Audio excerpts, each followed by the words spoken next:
Ya, shalom saudaraku yang terkasih dalam Tuhan Yesus. Shalom. Selamat Halo, pagi, apa kabar pagi hari ini? Luar luar biasa. biasa. Yes, yes, yes. Mantap. Lu- Oke, asik banget mendengar perkataan mantap hari ini ya. Luar biasa, mantap. Oke. Menyatakan sukacita ada di dalam kehidupan kita. Amin. Dan sukacita itu bukan karena kita memang hebat, tapi karena kasih Tuhan Yesus yang selalu hadir setiap pagi dan selamanya ada di dalam kehidupan kita. Amin, saudara. Saudara, selamat datang kembali di GWG, di Genuine Worshipers of God dalam Morning Praise and Worship. Dan pagi hari ini kita mau bersama-sama, kita mau memuji serta menyembah Tuhan. Dan pujian pagi hari ini akan dipimpin oleh Pak Hendra Halim.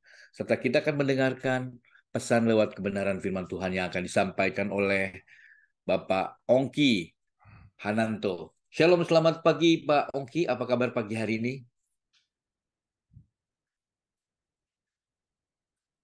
Selamat pagi semuanya. Terima kasih izinkan saya untuk melayani Tuhan pagi ini. Selamat melayani ya. Amin. Terima kasih Pak Ongki. Senang sekali pagi hari ini sudah bersama Pak Ongki di GWG. Dan Tuhan Yesus memberkati Pak Ongki. Baik saudara, firman Tuhan berkata, mengapa engkau berseru kepadaku Tuhan, Tuhan, padahal kamu tidak melakukan apa yang aku katakan. Nah, inilah firman Tuhan yang menegur kita. Jadi kita setiap hari, kita harus melakukan apa yang menjadi perkataan Tuhan Yesus dalam firman-Nya. Amin saudara. Baik, saudara, kita akan segera memulai persekutuan kita dan kita akan segera buka di dalam doa. Pagi hari ini saya meminta tolong kepada Pastor Christine untuk bantu buka dalam doa. Siap. Bapak, Ibu, Saudara yang kekasih dalam Tuhan, mari kita bersyukur, kita bisa beribadah, berkumpul walaupun lewat Zoom ini, tapi kasih Tuhan tidak dapat memisahkan kita. Mari kita berdoa. Ya Aba, ya Bapa, sungguh kami bersyukur, berterima kasih, betapa kami punya Allah yang dahsyat, yang luar biasa, yang selalu mengasihi kami. Terima kasih untuk nafas baru yang Tuhan anugerahkan buat kami, dimanapun kami berada. Dan saat ini Tuhan, sebagai tanda ucapan syukur kami mau Tuhan bersekutu, memuji, menyembah Engkau, terutama Tuhan mendengar akan firman-Mu. Bapa yang baik, berkati setiap kami yang hadir, baik melalui Zoom ini, maupun yang ada di media sosial seperti YouTube, FB, dimanapun Tuhan. Kami semua dilawat Tuhan, diurapi Tuhan. Terlebih khusus urapan-Mu turun untuk hamba-hamba-Mu yang menata layan Tuhan di ibadah saat ini Tuhan. Biarlah urapan-Mu turun untuk hamba-Mu, Pastor Hendra Tuhan, yang akan membawa kami masuk dalam hadirat Tuhan. Memuji dan menyembah Engkau Tuhan di dalam roh dan kebenaran. Berkat urapan-Mu, hikmat, inspirasi daripada Tuhan juga turun untuk hamba-Mu, Pastor Ongki Hananto Tuhan. Biarlah Tuhan hamba-Mu yang Kau pakai Tuhan. Untuk Tuhan, kami paham apa message Tuhan buat kami saat ini.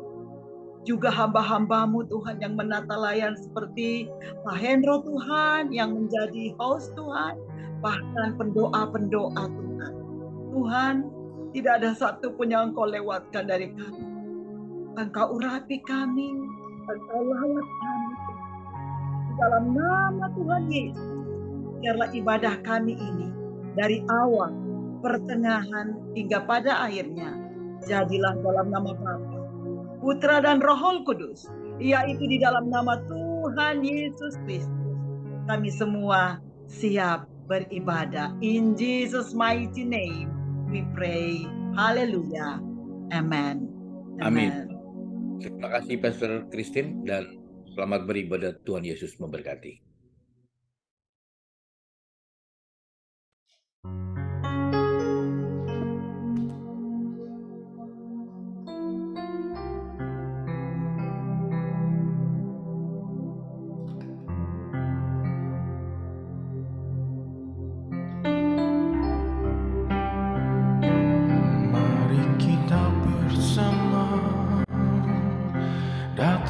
kehadirat Tuhan, memuji Dia. Haleluya.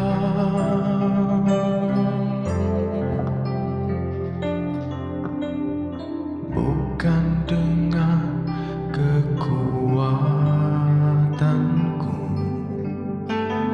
ku dapat jalani hidupku, tanpa Tuhan yang di sampingku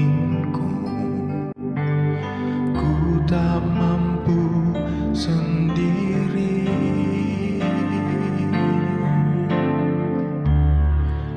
Engkaulah kuatku yang menolongku. Ku pandang wajah-Mu dan berseru, pertolonganku datang dari-Mu. Peganglah tanganku, jangan lepaskan. Kaulah harapan dalam hidupku.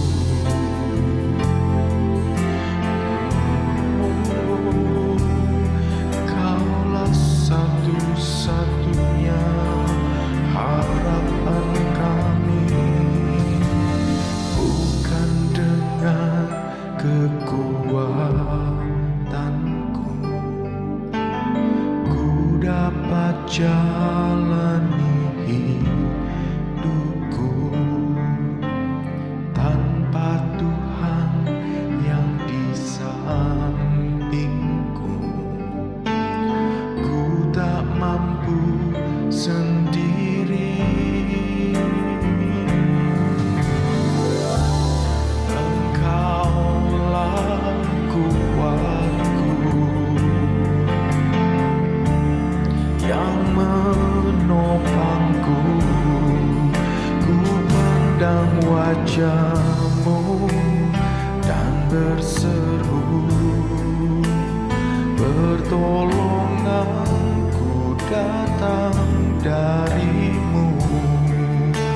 Peganglah tanganku, jangan lepaskan. Kaulah harapan dalam hidupku. Ku pandang wajah-Mu dan berseru, pertolonganku datang dari-Mu. Peganglah tanganku, jangan lepaskan. Kaulah harapan dalam hidupku. Kaulah harapan dalam hidupku. Oh, sebab Tuhan kekuatanku dan perisaiku, hanya padamu Tuhan hati kami percaya.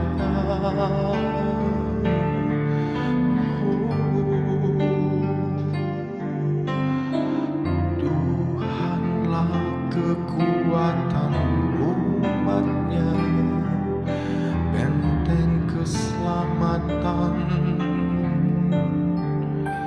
bagi orang yang diurapinya.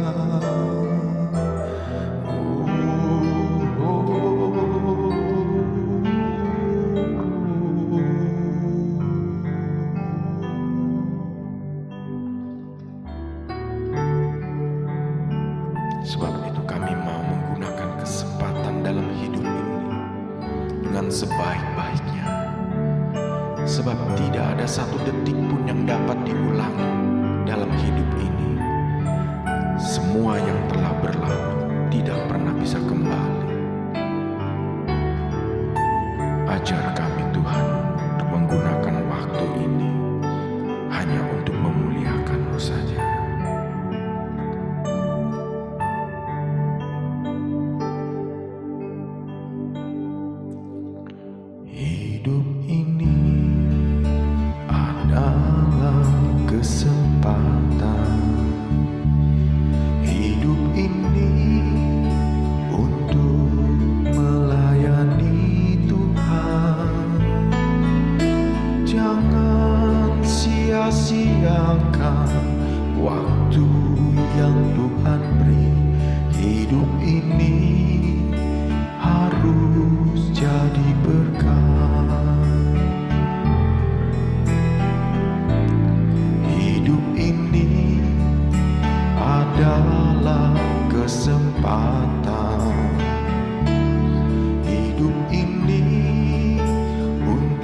sia-siakan waktu yang Tuhan beri. Hidup ini harus jadi berkat. Oh Tuhan, pakailah hidupku selagi aku masih kuat. Bila saatnya nanti ku tak berdaya lagi, hidup ini sudah jadi berkat. Oh Tuhan, pakailah hidupku selagi aku masih kuat. Bila saatnya nanti ku tak berdaya lagi, hidup ini sudah jadi berkat.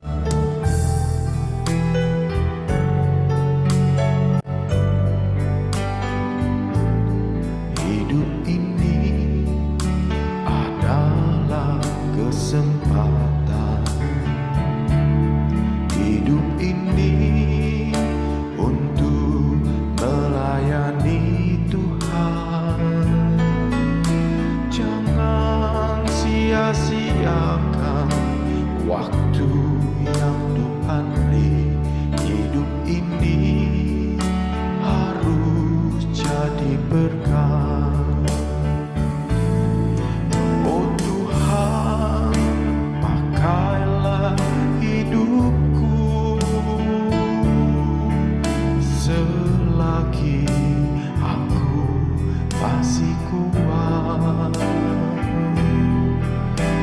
Bila saatnya nanti ku tak berdaya lagi, hidup ini sudah jadi berkat. Oh Tuhan, pakailah hidupku selagi aku masih kuat. Bila saatnya nanti ku tak berdaya lagi, hidup ini sudah jadi berkat. Oh Tuhan, pakailah hidupku selagi aku masih kuat. Bila saatnya nanti ku tak berdaya lagi, hidup ini sudah jadi berkat. Oh Tuhan, pakailah hidupku selagi aku masih kuat. Bila saatnya nanti ku tak berdaya lagi, hidup ini sudah jadi berkat.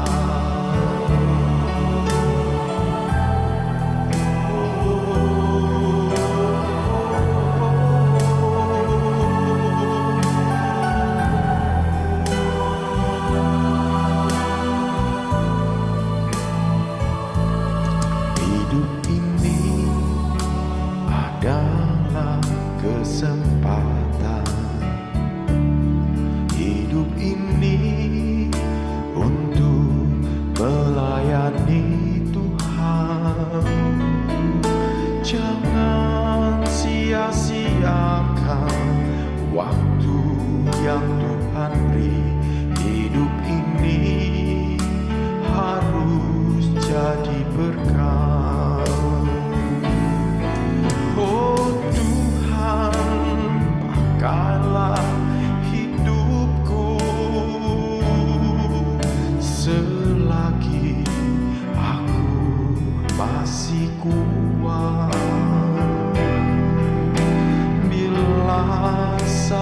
saatnya nanti ku tak berdaya lagi.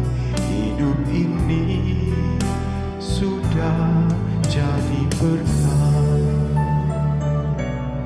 Hidup ini sudah jadi berkah. Hidup ini sudah jadi berkah.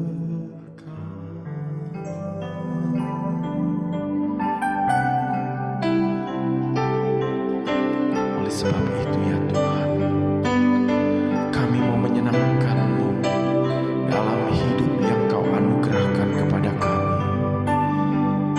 Sebab hanya kepada-Mu lah Tuhan kasih ini mengalir.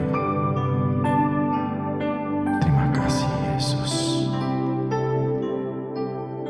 Tuhan, ku mau menyenangkan-Mu. Tuhan, bentuklah hati ini jadi bejana untuk hormat-Mu, cemerlang bagai emas murni.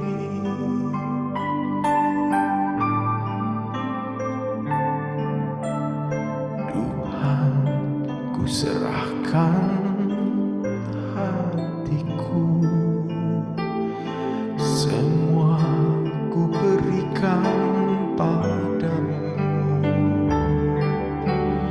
Kuduskan hingga tulus selalu, agar aku menyenangkan-Mu. Menyenangkan-Mu, senangkan-Mu, hanya itu kerinduanku. Menyenangkan-Mu, senangkan hati-Mu, hanya itu kerinduanku.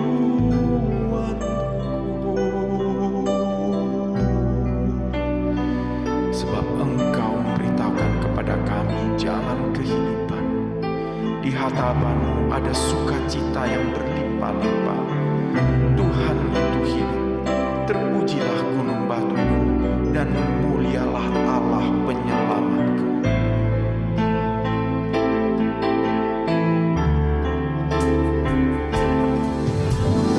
Tuhan, ku mau menyenangkan-Mu. Tuhan, bentuklah hati ini jadi bejana untuk hormat-Mu, cemerlang bagai emas murni. Tuhan, ku serahkan hatiku, semua ku berikan padamu. Kuduskan hingga tulus selalu, agar aku menyenangkan-Mu. Menyenangkan-Mu, senangkan-Mu, hanya itu kerinduanku. Menyenangkan-Mu, senangkan hati-Mu, hanya itu kerinduanku.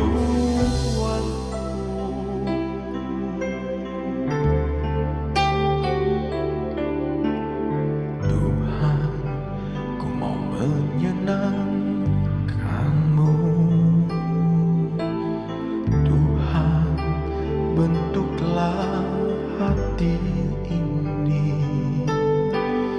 jadi bejana untuk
Bersyukur selalu bagi kasih-Mu di dalam hidupku.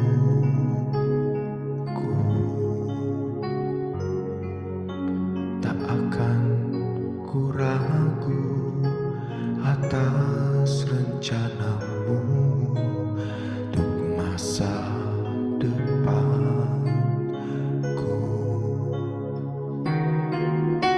Sebagai Bapa yang baik,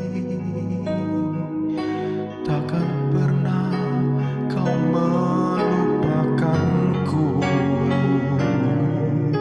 Sebagai Bapa yang sangat baik, takkan pernah Kau meninggalkanku. Ku kan menari dan bersuka karena-Mu, oh Yesusku, dan ku kan minum air-Mu bagai rusa rindu. Selalu ku hidup dalam-Mu dan hidupku di dalam-Mu, oh Yesusku.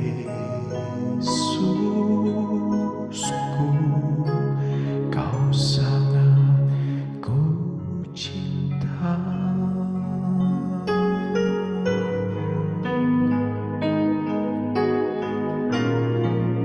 Sebab orang yang rendah hati akan makan dengan kenyang.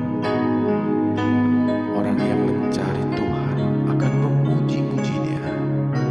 Biarlah hatimu hidup untuk selama-lamanya.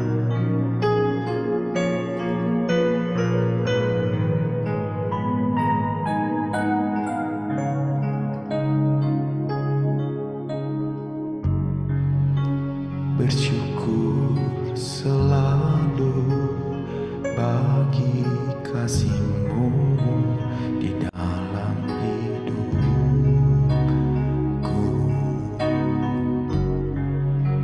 Tak akan ku ragu atas rencana-Mu untuk masa depanku.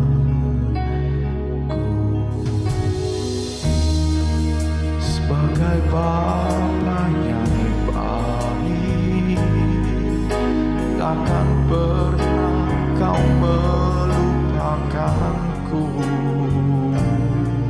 Sebagai Bapa yang sangat baik, takkan pernah Kau meninggalkanku. Ku kan menari dan bersuka karena-Mu, oh Yesusku, dan ku kan minum air-Mu bagai rusa rindu. Selalu hidupku dalam-Mu dan hidupmu di dalam-Mu, oh Yesusku.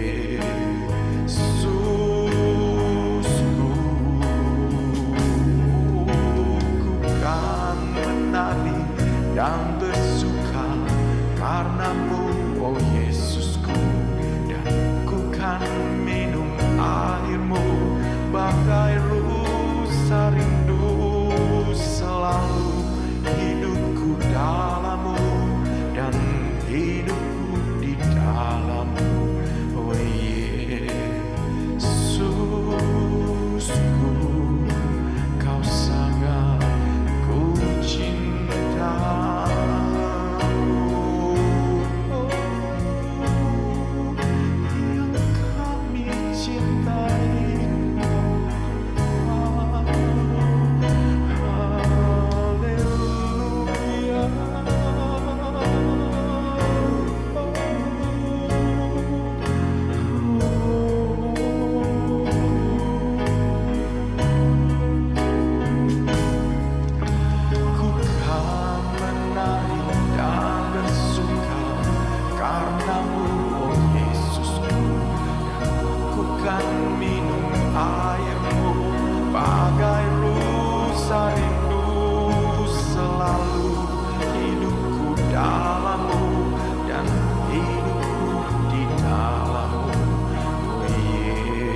menyenangkan hati-Mu.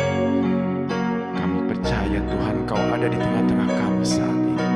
Urapi kami satu persatu ya Tuhan. Dan kalau sebentar kami akan mendengarkan firman Tuhan, biarlah hati ini mengerti apa yang menjadi panggilan dalam firman. Kau urapi hamba-Mu yang membawakannya. Biar segala sesuatu yang berlangsung pada pagi hari ini semuanya kudus dan penuh dengan kemuliaan. Terima kasih ya Bapa. Di dalam nama Tuhan Yesus kami berdoa. Haleluya. Amin. Silakan Pak Mki.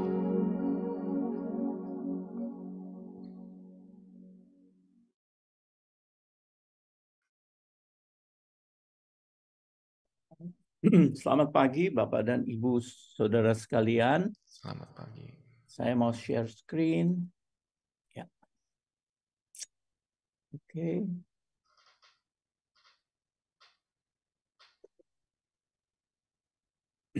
Sudah masuk screen saya Pak Hendra? Sudah. Bapak masuk, Ibu, Pak. Martin Luther adalah Bapak reformasi daripada Kristen Protestan. Orang pintar, imannya besar, bijaksana, dia arif. Satu saat dia mengalami masalah hebat. Dia capek secara mental, dia breakdown, putus asa, dan depresi. Istrinya sudah menyarankan agar dia kembali ke track semula. Tapi makin lama, keadaan makin jelek, nasihat-nasihat dari istri tidak bisa masuk ke dalam pikirannya. Satu hari Martin Luther pulang, dan dia dapatkan bahwa istrinya pakai baju berkabung. Dan dia tanya, siapa yang mati? Kenapa berkabung? Istri bilang, yang mati Tuhan Yesus. Martin Luther bilang, mana mungkin, ngaco kamu. Istri bilang, kamu hidup seolah-olah Tuhan Yesus sudah mati. Bapak Ibu Saudara sekalian, Martin Luther orang hebat. Iman kuat, tapi dalam depresi yang berat, dia bisa berada dalam keadaan capek sekali. Mari kita lihat tokoh Alkitab yang lain. Namanya Yohanes Pembaptis. Yohanes Pembaptis ini satu waktu juga ada di dalam masalah yang berat karena dia di penjara. Dalam keadaan terkurung di penjara, Yohanes Pembaptis kirim muridnya bertanya kepada Tuhan Yesus, apakah engkau Mesias yang harus kita tunggu atau kita harus menunggu yang lain? Saudara, ini pertanyaan penting, sebab Yohanes Pembaptis adalah orang yang berdiri memproklamasikan, lihat anak domba Allah yang membawa dosa isi dunia.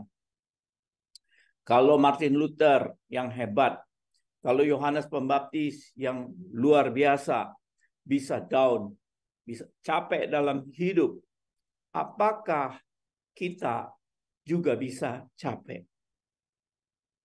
Bapak Ibu, dalam hidup ini saya mau memberikan perbedaan antara takut dengan anxiety. Takut adalah perasaan takut terhadap objek yang jelas.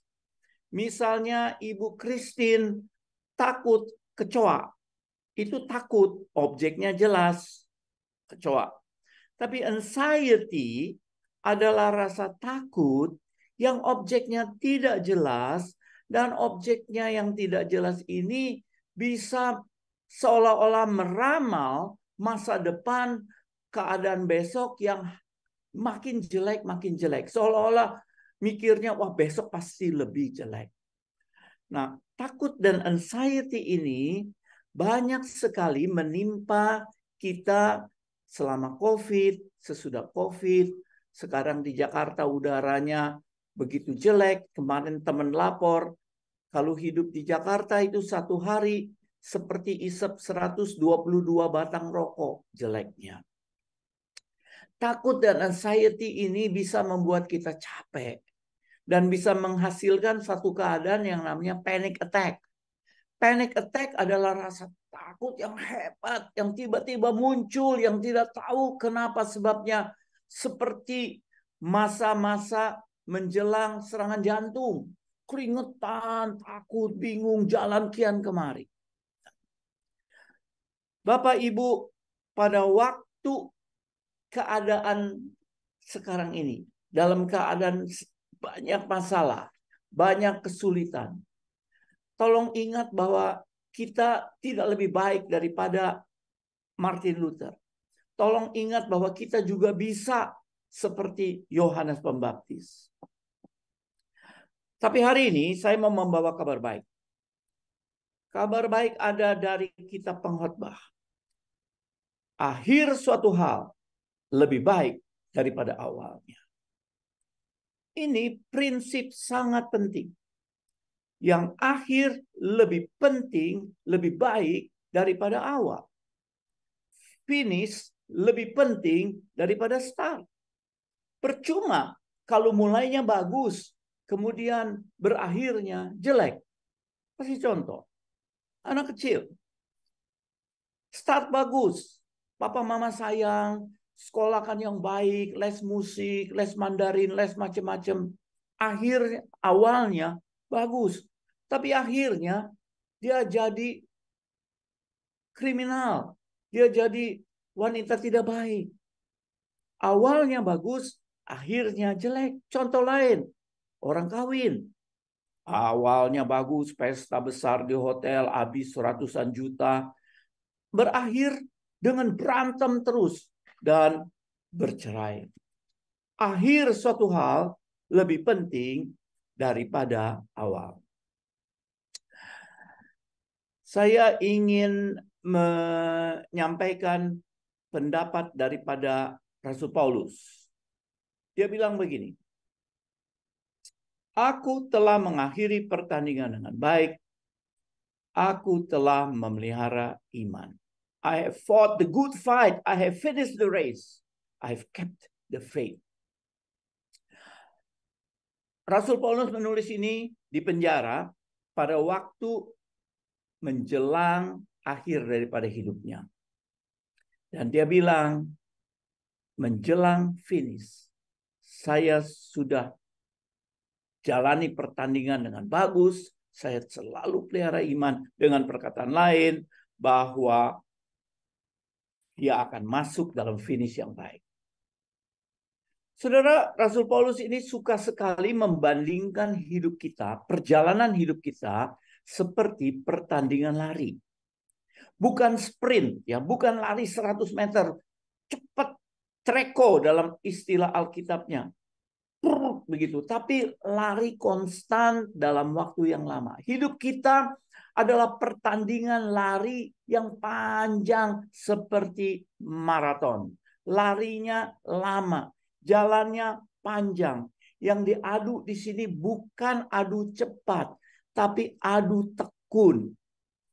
Bagaimana kita bisa mengakhiri pertandingan maraton dengan baik, dengan bermartabat, dengan elegan.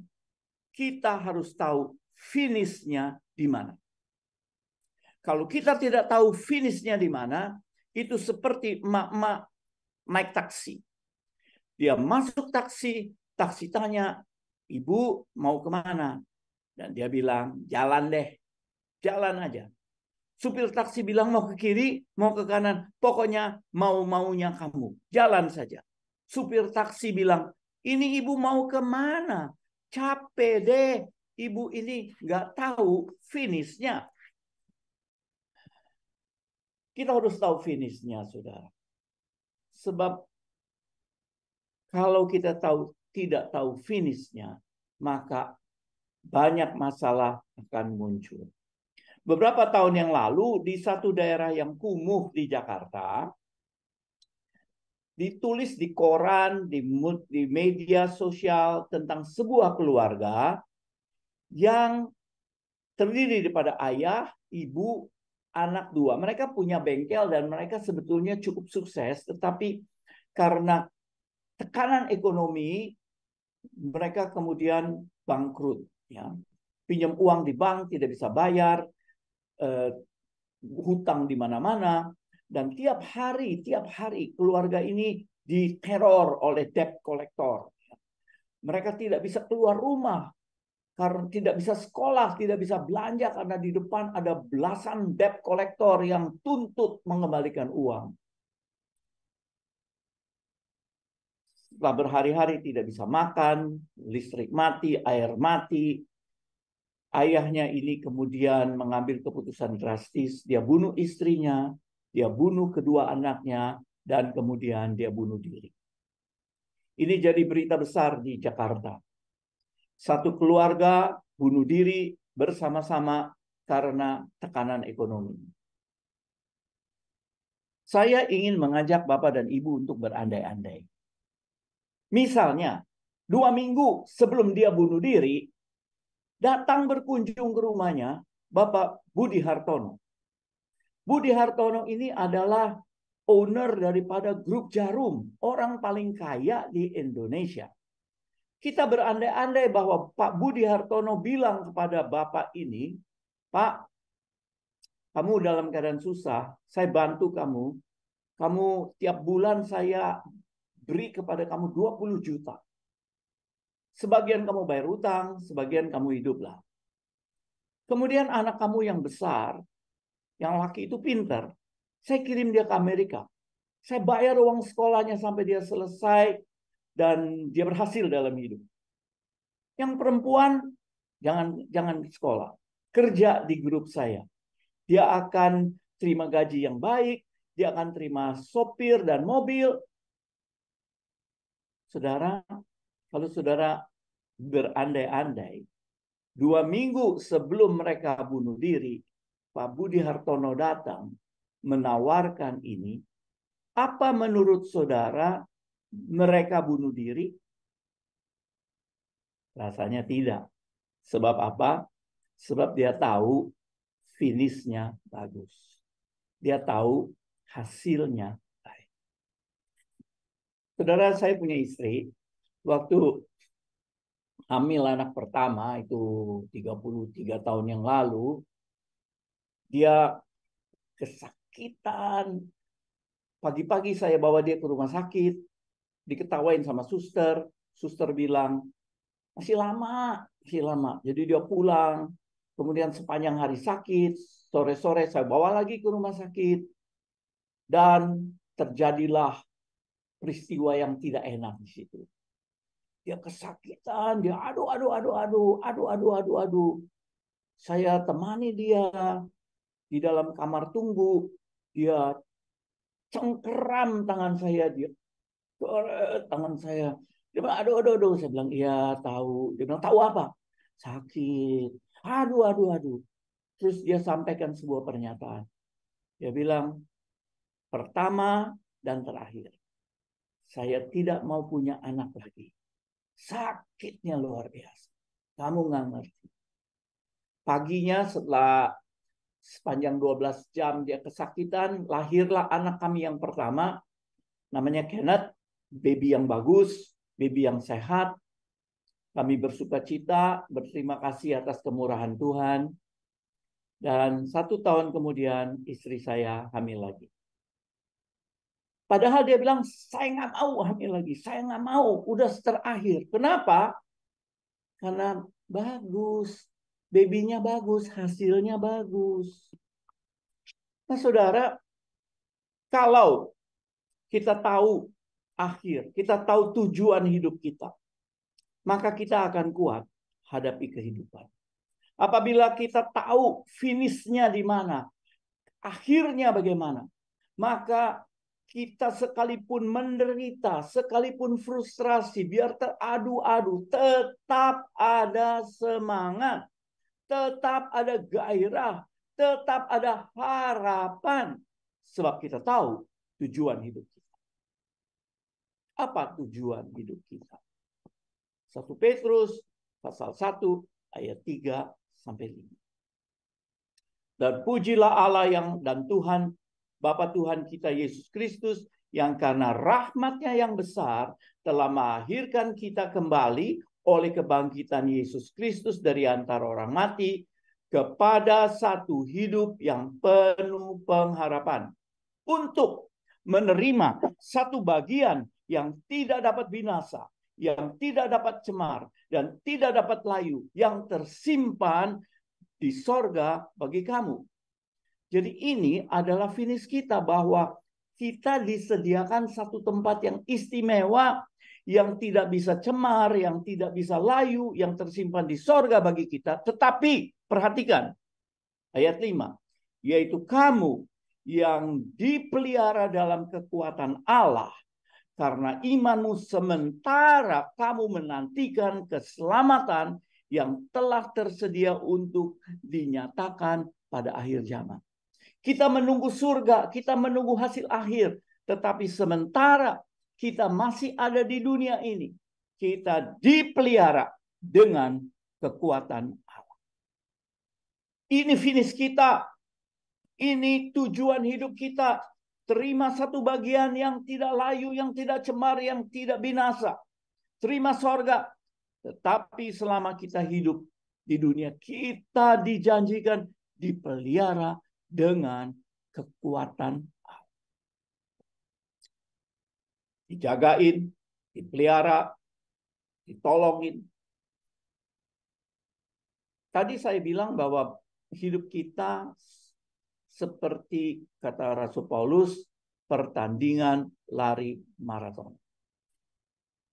Saudara, maraton itu 41 km 920 meter. 41,92 km. Itu berat, saudara. Sangat berat. Anak saya yang laki ikut half marathon. Dia lari, sering sekali lari, ini tahun ketiga dia ikut. Dan saya tanya sama dia, wow, berat. Perlu latihan terus-menerus. Banyak rintangan, banyak susah. Tapi rintangan paling besar, rintangan paling susah, ada di kilometer 36. Dari 42 kilometer ini, pada waktu pelari maraton sampai di kilometer 36, itu namanya titik kematian. Di mana dia capek sekali, dia tidak bisa meneruskan lagi, dia rasanya mau berhenti, dan rumput di kiri kanan itu seolah-olah bilang, marilah kemari, hei, untuk istirahat. Capek sekali. Tetapi kalau dia berhenti di kilometer 36, dia tidak bisa menyelesaikan pertandingan dengan baik. Fatal. Izinkan saya pindah sebentar untuk ceritakan pengalaman. Saya pernah pergi ke Pulau Batam. Dan di Batam saya sengaja mengunjungi sebuah daerah yang namanya Pulau Galang. Pulau Galang ini adalah tempat yang dikelola oleh United Nations PBB pada waktu selesai Perang Vietnam. Banyak sekali pengungsi dari Vietnam keluar, banyak lari dari Vietnam, kemudian ke seluruh dunia, dan sebagian yang lari di Asia dikumpulkan oleh PBB di Pulau Galang. Ada 250.000 pelari, orang lari yang kabur dari Vietnam di Pulau Galang. Dan di Pulau Galang itu dibangun beberapa kompleks oleh PBB. Dan secara khusus saya kepingin melihat satu kompleks di mana orang yang saya kenal tinggal di sana. Namanya Himpan. Himpan ini, saudara, adalah seorang penterjemah untuk tentara Amerika. Ya. Jadi pada waktu Perang Vietnam dia menerjemahkan Amerika kiri kanan, bahasa Inggrisnya bagus, bahasa Vietnamnya bagus, dan dia Kristen yang baik sekali. Setiap kali ada penginjil datang ke Vietnam, Himpan akan dipakai sebagai interpreter, penterjemah. Ya.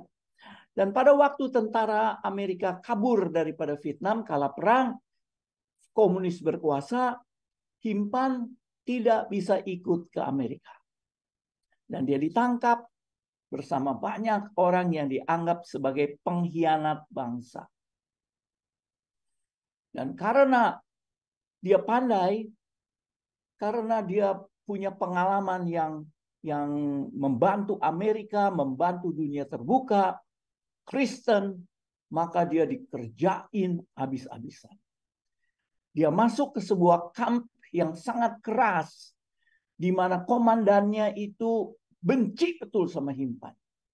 Dikerjain. Dia nggak bisa bahasa Perancis, dia bisa bahasa Inggris.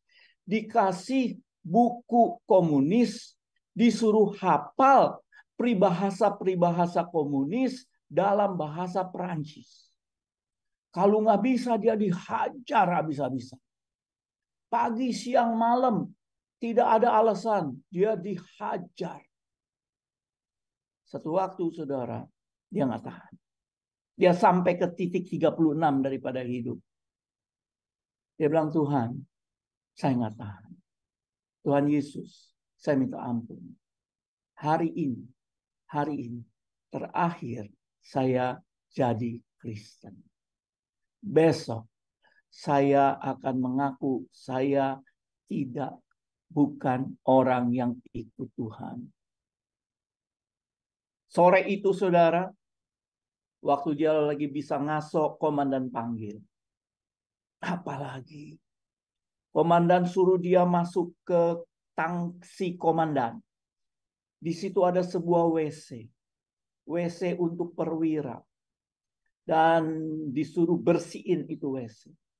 Dikasih satu ember air. Dia bilang, mana sikat?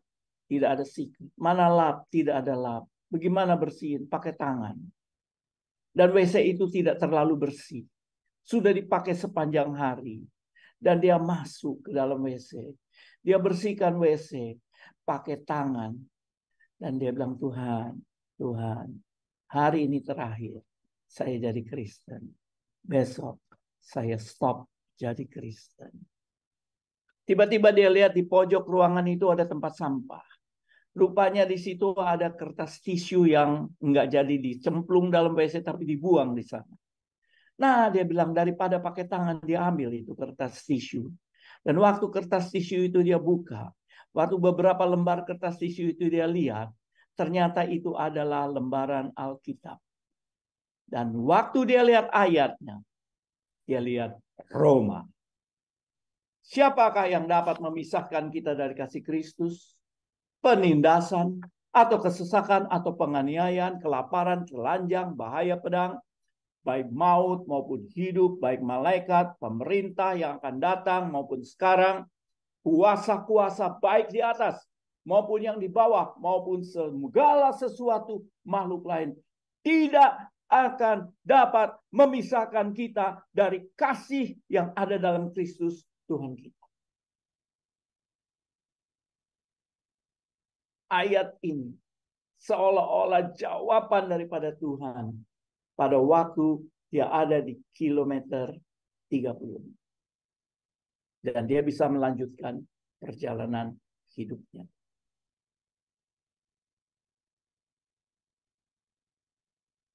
Kalau seorang pelari sampai ke kilometer 36, titik kematian, ada 1 kilometer lanjutan yang namanya kilometer 37 yang merupakan second wind, kekuatan baru. Jadi kalau seorang pelari sampai ke 36, kemudian dia sudah setengah mati, tetapi dia meneruskan larinya, dia paksa dirinya untuk lari, dia akan sampai 1 kilometer kemudian. Kilometer 37.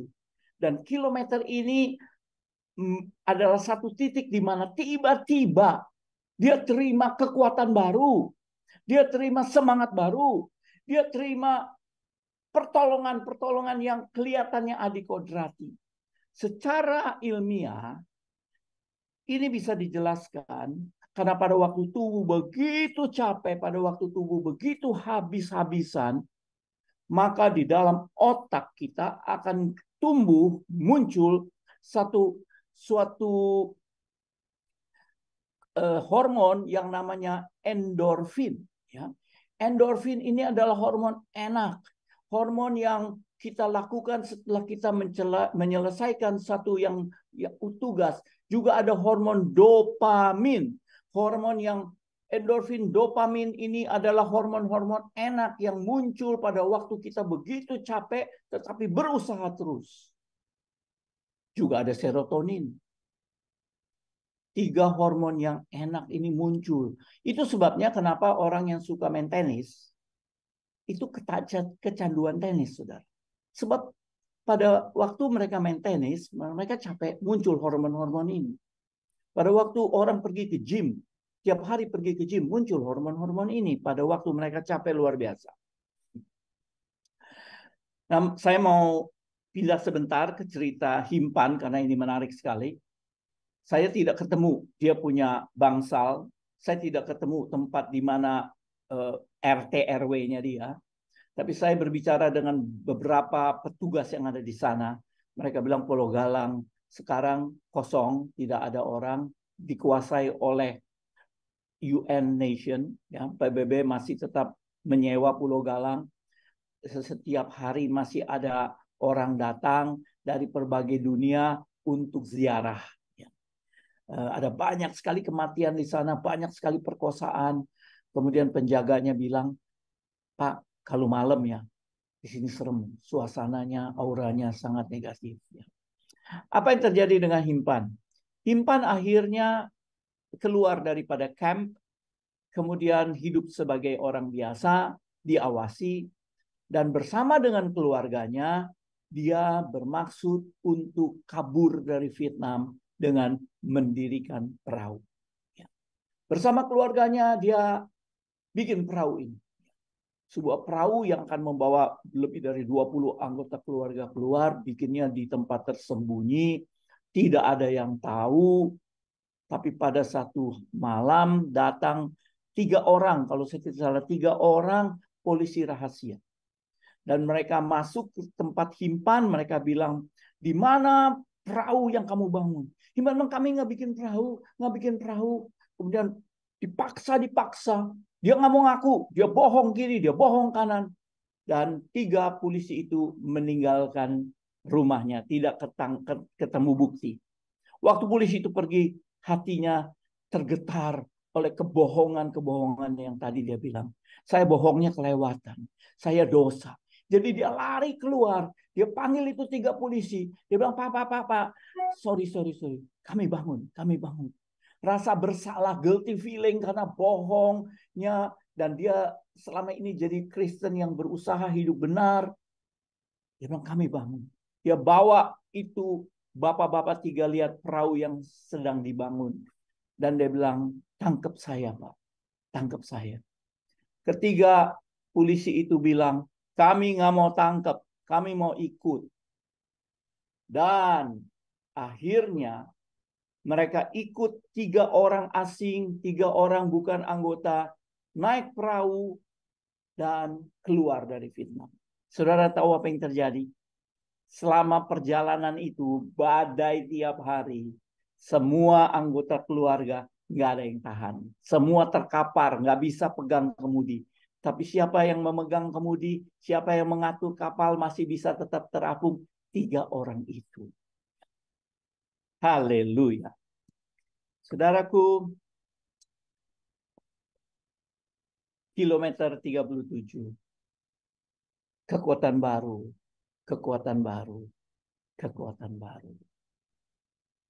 Ada waktunya mungkin saudara kita sampai ke kilometer 36. Ada waktunya di mana kita rasa, Tuhan, saya nggak bisa apa-apa lagi Tuhan. Habislah Tuhan, matilah Tuhan. Malapetaka demi malapetaka, masalah demi masalah tetap datang.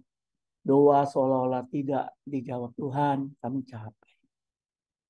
Tolong ingat saudara, finish saudara. Tujuan hidup saudara. Saudara akan terima satu bagian yang tidak lain, yang tidak binasa, yang tidak cemar, yaitu saudara akan terima sorga. Tetapi selama saudara berada di dunia ini, saudara dijanjikan akan ditolong dalam kekuatan Allah.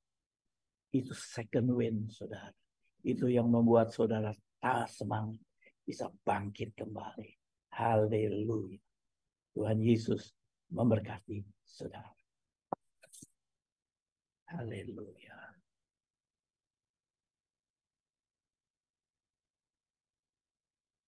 Saya serahkan kembali sama Pak Hendra, sama Bapak yang bertugas.